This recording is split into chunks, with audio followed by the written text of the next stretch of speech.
Elizabeth, thank you very much for your patience as we've gone through everyone one by one, and appreciate your time in joining us. What is your assessment of why this matters? President Biden, at the end of his first term, has finally decided that he wants a Narendra Modi to come, and he's going to, throw out the red carpet, and all the bells and whistles, and every honor that can be given will be given. Now, if you're cynically, you can argue that he's waited till the last hour, a few months to go for the presidency. But the others will argue that the India-US relationship has transcended partisan politics in the US. Which way do you sit? Yeah, that's a very interesting question. This is Modi's sixth visit to the United States, but it's actually the first time that he's going to be treated to a state dinner in Washington. And so this is significant. And beyond that, he's addressing both houses of Congress. This is something that Winston Churchill, Zelensky of Ukraine, had recently done. Not anyone, can address both houses of Congress. There are I think the two most pressing factors driving this are both economic and security related. Regarding the economy, I do not have to tell you that India is now the world's fifth largest economy.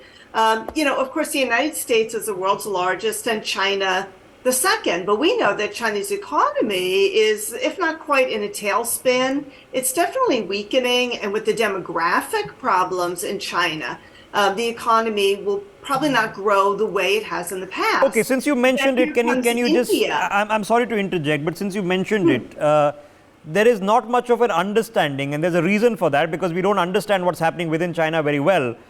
When you say the demographics are a bit iffy, they're looking a bit more complex than they seem to be, what do you mean? Well, that China's population is aging. Years ago, there was the question if China would become rich before it grew old or old before rich. And China appears to be in what's called the middle income trap. If you look at the World Bank definition of middle income and high income countries, China's right on the cusp between, middle income and high income. But its population is aging so rapidly that it will limit its future economic growth. So there's a real chance that China will not bust through that middle income trap. Taiwan, Japan, Hong Kong, Singapore, South Korea were able to get through that in the 60s. And those are the countries that, China wanted to follow. Now, you look at India, though, look at India's demographics. India now has the world's largest population, but it's a much younger population than in China. And so, of course, now population is one thing, but you need to translate population into human capital.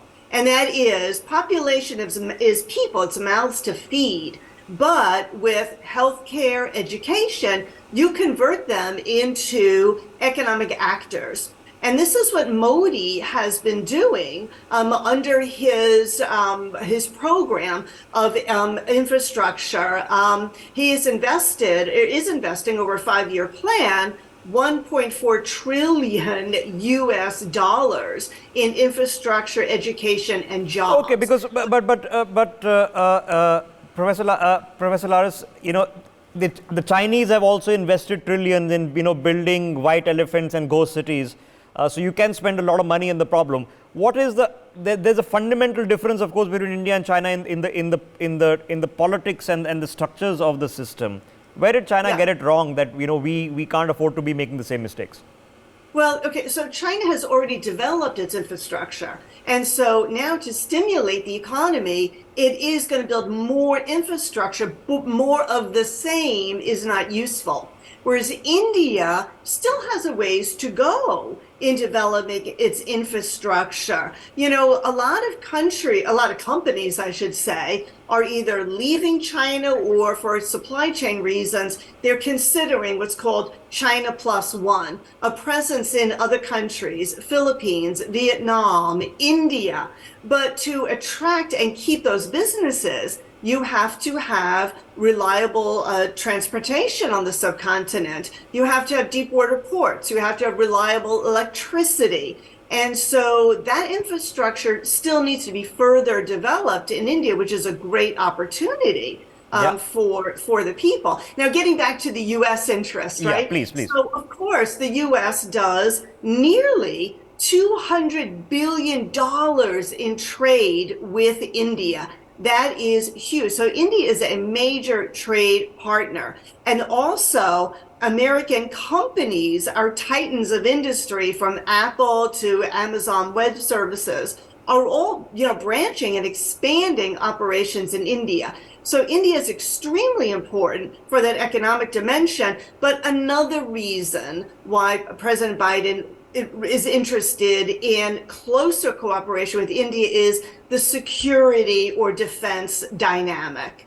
And both the United States and India are concerned about China's military rise, its military modernization, and its expansion of the use of its military in gray zone tactics, that is to threaten other countries, but also its physical expansion of its military worldwide.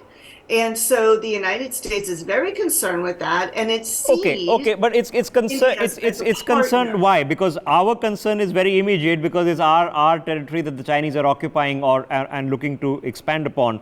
But the Chinese, when they move forward, right? It is the logic of stop until carry on until resistance is met. Oftentimes, resistance has not been met. All these islands that didn't exist, which have been turned into naval bases, they didn't exist 5 years ago, and here they are.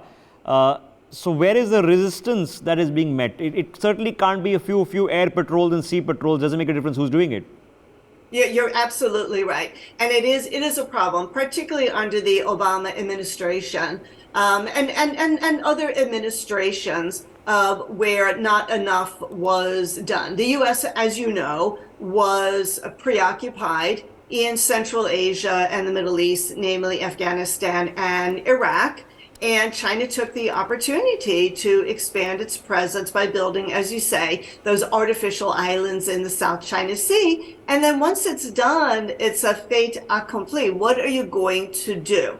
However, the United States, India, Japan, and Australia, do belong to a dialogue group called the Quadrennial Security Dialogue. It's not a military alliance.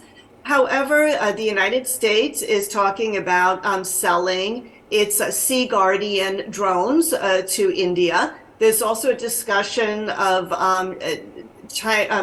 India, I believe it's manufacturing jet engines. I think General Electric Yes. jet engines for jet fighters. Also, India is talking about purchasing Drones. predator Yes, drones yes. from the United States. So, we do know, of course, that India still gets a lot of its arms from Russia, but now Russia is preoccupied in Ukraine. So India is also looking for, arms supply diversification. And there was the United States, and the United Okay. States in the past did not sell as many arms to India, but now the equation has changed, and the big game changer has been China, and that brings India Okay. and the Is United there States together. so is there a recognition then, because we talk about the statistics, but perception matters, and in the American public, is there a recognition that yes, India is a different country than it was 20 years ago. Hang Yes, on.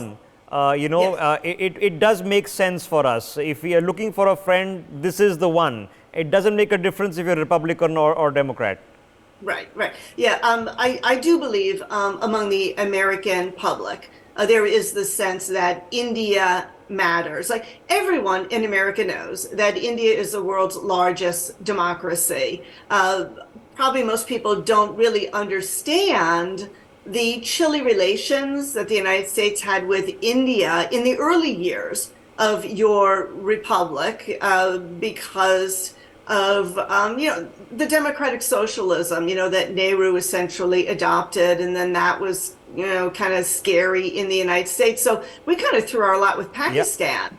But Pakistan has not been a very good security partner. I don't need to get into that story. Well, yeah. So, things have certainly changed. But you know what has also changed is there is a much larger Indian population in the United States. That Indian population votes, is very politically active, is running for office, and is winning Yeah. public elected Good point. offices in the United States. So it's becoming a very important part of the electorate. Good And point. so, but of course, Modi coming to the United States helps him and his election. I believe it's next year, right? And so this is a help situation. Yeah, here. well, for sure, there's a prestige value. I'm sure there is some political calculation for Joe Biden as well. But sometimes things just make sense. And when it starts making sense, then action starts taking place. That is Professor Elizabeth Larus. She's the author of Politics and Society in Contemporary China.